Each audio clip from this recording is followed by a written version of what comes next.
Hello everybody, video here for you today. This is the no cap recap of The Curse of Oak Island, Season 12, Episode 16, called Open Sesame. Originally aired March 18th, 2025. If you missed any of my recaps of previous episodes, there's a link to my Oak Island playlist in the upper right. Let's get into it. Previously, on The Curse of Oak Island, people have been looking for an incredible treasure for 230 years.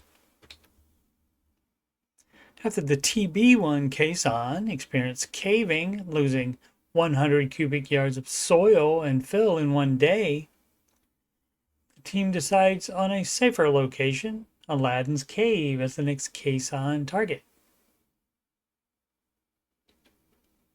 A previous borehole into Aladdin's cave was used to lower a sonar device into it, and the analysis suggested that the green area is a tunnel.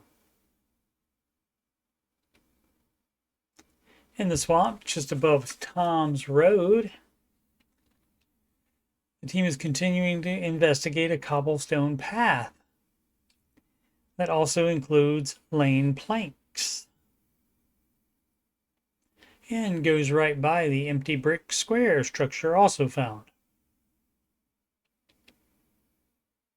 Rick finds another plank in a different location and a survey stake. A multitude of stakes have been found in the swamp, including a bunch by Fred Nolan starting in 1969. The team finds another stake, and Rick holds his arm apart to show how he thinks the path is diverging. After previous finds in the Lot 5 feature, including a cut coin, a lead barter token that isotopically matches the lead cross, a glass gemstone, and Phoenician trade beads, as well as these tools that are a match for items from the birthplace of the Concepcion Spanish galleon shipwreck finder William Phipps. Phipps was knighted for delivering tons of treasure to the English crown. The English crane, as they say on the Crown show, I think. But a second voyage was extremely light. One theory is that he and his assistant, Freemason Andrew Belcher, hid some of the treasure, perhaps on Oak Island. Andrew Belcher was caught on one of Phipps's ships in Mahone Bay, which is where Oak Island sits. In this episode on Lot 5, Fiona finds part of a brick that is glazed on multiple sides, which she says is rare. In the money pit, the Aladdin's Cave 1 or AC1 caisson brings up unexpected wood from 95 feet underground. The timbers are short but very big, leading the team to believe they would be from a tunnel. 70-year-old Rick Lagina is too excited to wait for help with this one. Scott brings over a rosehead spike found at the wash plant as the 90 to 110 feet caisson AC1 spoils were processed. Gary says he has seen a lot of these and thinks it's 1600s or older. This transition shot from the west shows that Aladdin's Cave is many feet east of where most of the search is focused, including by earlier searchers like William Chappell and Gilbert Hedden. On the lab counter are brick pieces found from left to right, 2 on Lot 5 in Smith's Cove and the square brick structure in the swamp. The Lot 5 and Smith's Cove bricks match a local kiln from the 1600s. Laird adds that the brick pieces were found in the Lot 5 feature backfill, meaning the material used to bury it. He goes on to say that it may mean that there is a brick structure somewhere nearby. The square brick structure piece matches local 1800s bricks, so could have been placed there by Anthony Graves, who bought most of the northern half of the island for farming. Local rumor holds that Graves often paid for things with Spanish coins. So maybe he wasn't farming. More lame planks are found in the swamp. And Gary metal detects what Tom Nolan thinks is a wharf pin.